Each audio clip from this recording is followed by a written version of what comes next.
எல்லாருக்குமே வணக்கம். நாங்கள் தொடர்ச்சியாக முறுக்கு செய்முறை பார்த்துக்கொண்டு வரோம். அந்த வகையில் நம்ம இன்னைக்கு பயத்த முறுக்கு எப்படி செய்யணுன்னு தான் நம்ம பார்க்க போகிறோம்.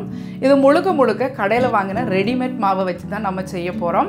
இதை நீங்கள் பயரை அவிச்சு அரைச்சி கூட நீங்கள் பயத்த முறுக்கு செய்யலாம். அதை இன்னொரு தடவை நான் உங்களுக்கு செய்து காட்டுறேன். இன்றைக்கு நாம் ரெடிமேட் மாவை வச்சு எப்படி பயத்த முறுக்கு செய்யணுன்னு தான் நம்ம பார்க்க போகிறோம். வாங்க வீடியோக்குள்ள போகலாம். இன்றைக்கி நம்ம இந்த பயத்த முறுக்கு செய்கிறதுக்கு 2 கப் அளவுக்கு அரிசிமா எடுத்து வச்சிருக்கிறேன். இது வறுக்காத வெள்ளை பச்சை அரிசிமா. இதை ஆல்ரெடி நான் எல்லாம் அரிச்சு வச்சிருக்கிறேன். நீங்கள் எடுக்கும்போது நீங்கள் அரிச்சு எடுத்துக்கோங்க. இதில் கட்டை எதுவும் வராதபடிக்கு. அது கூட 1/2 கப் அளவுக்கு பயத்தம்மா. இதுவும் கடையில் வாங்கின மாவை நான் அரிச்சு வச்சிருக்கிறேன். இது 1/2 கப்பு. 1 கப்பு அரிசி மாவுக்கு 1/4 கப்பு வீதம் நீங்கள் பயத்தம்மா சேர்த்துக்கணும். இப்போ இது ரெண்டையும் ஒன்றா சேர்த்துக்கோங்க.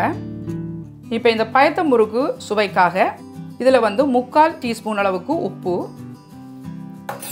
ஒரு 3/4 டேபிள் ஸ்பூன் அளவுக்கு கருப்பு எள்ளு அல்லது வெள்ளை எள்ளு சேர்த்துக்கோங்க. இப்போ இதை நல்லா கலந்து விட்டுக்கோங்க. இப்போ இந்த முறுக்குக்கு நாங்கள் வெண்ணெய் சேர்த்துக்க போகிறோம். அது ஒரு டேபிள் ஸ்பூன் அளவுக்கு சேர்த்துக்கோங்க. சேர்த்துட்டு இதை நம்ம செய்கிற போது முறுக்கு நல்லா மொறுண்டு வரும். எண்ணெய் அல்லது வெண்ணெய் சேர்த்துக்கலாம். நான் பயத்த முறுக்கு என்றபடினால வெண்ணெய் சேர்த்துக்கிறேன். இப்போ வெண்ணெய் சேர்த்தோம் இல்லையா, அதனால நல்லா கையால் பிசைஞ்சு கொடுத்துக்கோங்க. இந்த வெண்ணெய் மாவோட சேர்கிற மாதிரி இது போல் நல்லா பிசைஞ்சு கொடுத்த பிறகு இப்போ நம்ம கொஞ்சம் கொஞ்சமாக தண்ணி ஊற்றி நம்ம இதை முறுக்கு பதத்துக்கு குழைச்சி எடுக்கணும்.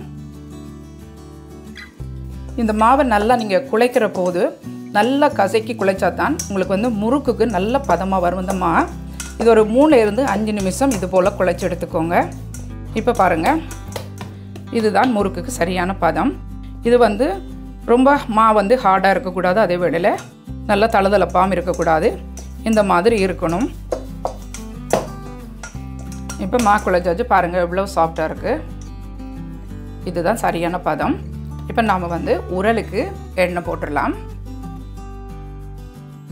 இந்த மாதிரி எண்ணெய் போட்டு நீங்கள் புளியும் போது மா அங்கங்கே ஒட்டாமல் நல்லா ஈவனாக இறங்கி வரும் உங்களுக்கு. இப்போ இந்த முறுக்கு சுடுறதுக்கு நான் நட்சத்திர அச்சு தான் எடுத்துருக்கிறேன். இப்போ இதை உள்ளே போட்டுறணும். இப்போ இந்த அச்சுக்கும் எண்ணெய் பூசிக்கோங்க. பூசிட்டு இப்போ இந்த மாவில் இருந்து எவ்வளவும் மா இந்த உரலுக்குள்ளே கொள்ளுதோ அந்த அளவுக்கு நம்ம போட்டுடலாம். போட்டுட்டு மிச்ச மாவை மூடி போட்டு வச்சுருங்க. காஞ்சா நமக்கு புளியும் போது கஷ்டமாக இருக்கும். மூடியை போட்டு டைட்டாக மூடிக்கோங்க. மூடிட்டு நம்ம தட்டில் புளிஞ்சு தான் எண்ணெய்க்குள்ளே போட போகிறோம். அதனால் தட்டுக்கும் எண்ணெய் பூசி வச்சுக்கோங்க. ஃபஸ்ட்டு எண்ணெயை கொதிக்க வச்சிடலாம். இப்போ முறுக்கை புளிஞ்சு பார்த்துடலாம். பாருங்கள், இந்த மாதிரி இறங்கி வரணும். இந்த ஓரத்தை ஒட்டி விட்டுக்கோங்க. இப்போ சூடான எண்ணெயில் அப்படியே தூக்கி கவிட்டு விட்டுருங்க. இதை நீங்கள் வாழையில் பட்டர் பேப்பரில் கூட இது மாதிரி புளிஞ்சிட்டு போடலாம். முறுக்கு பொரிஞ்சு கொண்டு இருக்கும்போது ஒரு நடுத்தரமான தீயில வச்சுக்கோங்க. அப்போ தான் உள்ளே பொரிஞ்சு வெளியேயும் பொரிஞ்சு வரும் ஒரே ஈவனான கலருக்கு. இது ரொம்ப எல்லாம் சுவக்காதுன்னு சொன்னால் இதில் நம்ம எந்த தூளும் பயன்படுத்தாதபடினால இது லைட்டாக வெள்ளையாக தான் இருக்கும். இப்போ எண்ணெயெல்லாம் நல்லா அந்த பாருங்கள், அந்த வர்ற குமிழெல்லாம் அடங்கிச்சுன்னு சொன்னால் நீங்கள் எடுத்துடலாம் அந்த முறுக்கை. பாருங்கள், இப்போ நம்ம இந்த 2 முறுக்கையும் எடுத்துடலாம்.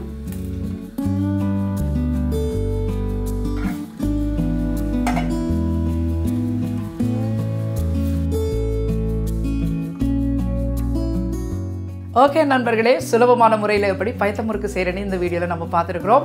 இந்த வீடியோ உங்களுக்கு பிடிச்சிருந்தா லைக் பண்ணுங்க, ஷேர் பண்ணுங்க, மறக்காமல் தனுஷ் கிச்சனுக்கு சப்ஸ்கிரைப் பண்ணுங்க. மீண்டும் இது போன்ற இன்னும் ஒரு சமையல் குறிப்புடன் உங்களை சந்திக்கும் வரை உங்களிடமிருந்து விடைபெறுவது தனு. God bless you.